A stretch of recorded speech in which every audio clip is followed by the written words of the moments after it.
பாவம் செய்தால் சர்ச்சுக்கு சென்று பாதியார் சொல்வதால் பாவ மன்னிப்பு கிடைப்பதாக சொல்லப்படுகிறது. அதுபோல் இந்து மதத்தில் பாவம் செய்தால் பாவத்தின் பலனை அனுபவித்தே தீர வேண்டும் என்கிறது. அதுபோல் எல்லா மதங்களும் உயிரை கொள்வது பாவம் என்கிறது. ஆனால் இஸ்லாத்தில் ஆடு கோழி உயிர் எடுக்கும்போது இரண்டு பிஸ்மில்லா சொல்லி அறுக்கிறார்கள். அப்படி சொல்லி அறுப்பதால் அவர்களுக்கு பாவம் மன்னிப்பு கிடைக்கிறதா, அல்லது அந்த ஜீவன் இறைவன் திருவடி அடைகிறதா, அல்லது அந்த ஆத்மா சாந்தி அடைகிறதா? ஐயா அவர்கள் கேட்கிற கேள்வி, கிறிஸ்தவ மதத்தில் பாவம் செய்தால் சர்ச்சுக்கு சென்று பாதிரியாரிடத்திலே பாவ மன்னிப்பு கோருவதன் மூலமாக பாவ மன்னிப்பு கிடைக்கிறது. இந்து மதத்திலே சொல்லியிருக்கிறது அடுத்த பிறவியிலே அதனுடைய பலனை அனுபவிக்க வேண்டும் என்று சொல்லியிருக்கிறது. இஸ்லாத்தில் சொல்லியிருக்கு ஆடு கோழி அறுத்தா அந்த பாவம் எல்லாம் போகுன்னு சொல்லியிருக்கு. இது சரியா? பிஸ்மில்லா சொல்லி பிஸ்மில்லா சொல்லி அறுத்தா அந்த பாவங்கள் எல்லாம் போயிடும் சொல்லியிருக்கு என்று அடுத்தபடியாக கேட்பது, அந்த ஆத்மா சாந்தி அடைகிறதா, திருவடி அடைகிறதா? சரி, இப்போ பாவ மன்னிப்பு பத்தி ஒரு கேள்வி எழுப்பியிருக்கிறார். இப்ப இதுல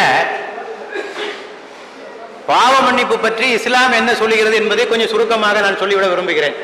ஏனென்றால் பல முறை இந்த கேள்விக்கு நான் இந்த நிகழ்ச்சியிலே பதிலளித்திருக்கிறேன். ஆகவே மீண்டும் ஆழமாக உள்ளே சொல்ல விரும்பவில்லை.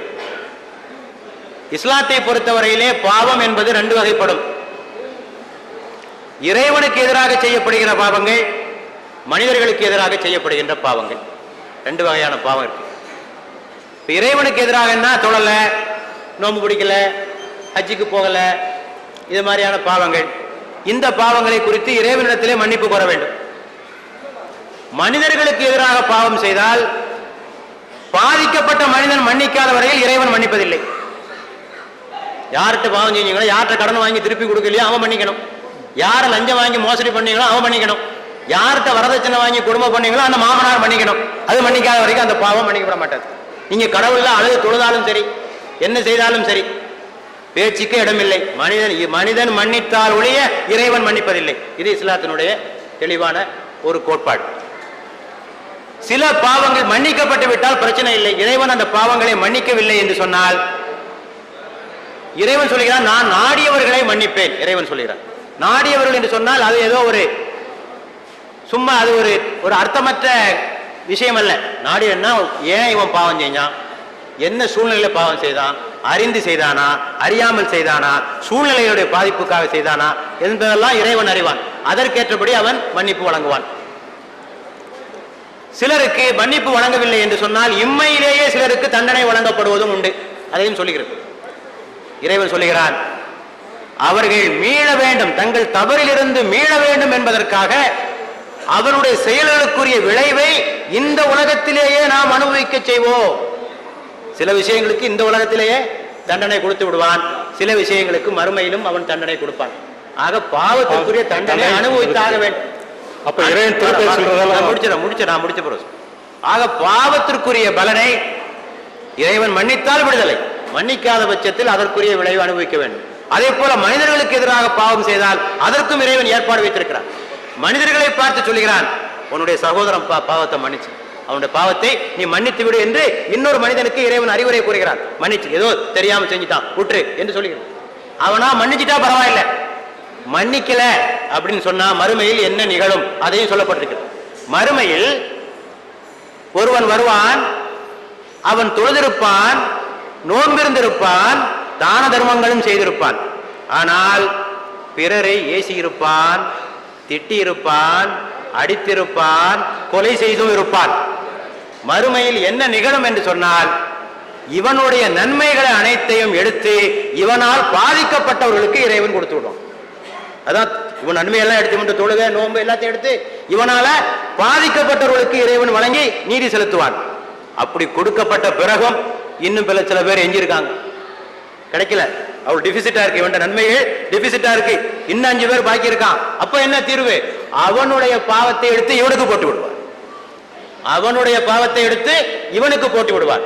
இவர்கள் தான் ஏழைகள். நபிகள் நாயகம் சொன்னார்கள், இவர்கள் தான் ஏழைகள். ஏழைன்னா என்ன? 5 நல்லது செஞ்சான், 10 கெடுதி செஞ்சான், நிகழ நஷ்டம்தான்.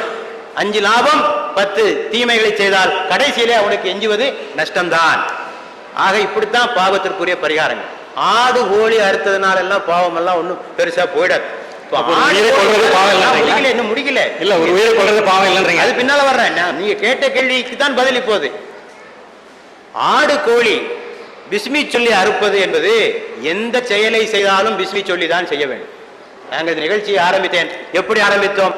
அளவிலா கருணையும் இணையிலா கிருபையும் உடைய இறைவன் திருநாமம் போற்றி, அதான் பிஸ்மில்லா.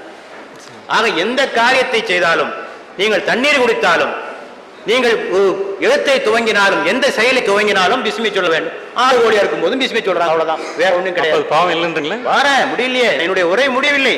ஏன்னா அதான் சொல்லியிருக்காரு, வாடி பயிரை கண்ட போதெல்லாம் வாடினது, அந்த பயிரை வாடும் போதே அவருக்கு ரொம்ப மனசு வருவாது. அந்த கேள்வி போகும்போது இஷ்டம் இல்லை. அது கேள்வி, நீங்கள் கேட்ட கேள்வியை நீங்க மாறி சொல்லப்படாது. அதாவது கேட்ட கேள்வி, இதன் மூலமாக பாவங்கள் மன்னிக்கப்படுமா என்பதுதான் உங்களுடைய கேள்வி. ஏன் உயிர்வதை செய்யும் தனி கேள்வி போடுங்கள்.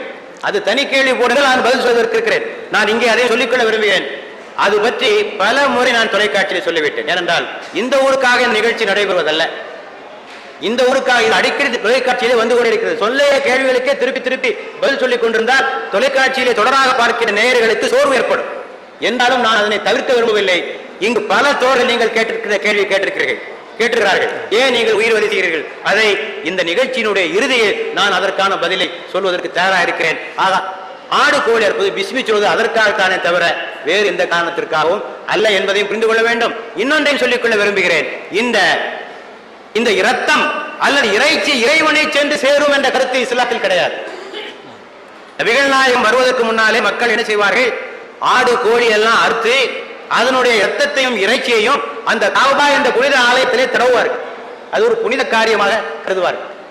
திருக்குர்ஆன் சொல்கிறது, நீங்கள் இறைவனுக்காக தியாகம் செய்கிற இந்த பிராணிகளுடைய இறைச்சியோ இரத்தமோ இறைவனை சென்று சேர்வதில்லை. உங்களுடைய இறையச்சம் தான் இறைவனை சென்று செல்லும். ஆக இது ஒரு தியாகம். இஸ்லாத்தை பொறுத்தவரையில் இவற்றை அறுப்பது இறைவன், மனிதன் தன்னுடைய பொருளை இறைவனுக்காக தியாகம் செய்கிறான். பொருள் தியாகம் இல்ல, உயிரில தியாகம். அதுவும் பொருளோடு சேர்ந்தது. அது பொருளோடு சேர்ந்தது, பொருளிலே அதுவும் அடங்கும் என்ற காரணத்தினால் அந்த தியாகமே தவிர, ஆக உயிர் தியாகம் செய்துதான் இறைவனுக்கு என்னுடைய திருப்தியை பெற வேண்டும் என்ற கருத்து அல்ல. எல்லா வகையிலும் அந்த தியாகத்தை பெறுவதற்கான வாய்ப்பு இருக்கிறது என்பதை இப்போதைக்கு சொல்லிக்கொண்டு உரையினுடைய இறுதியிலே மற்ற விஷயங்களை சொல்லுகிறேன். நன்றி.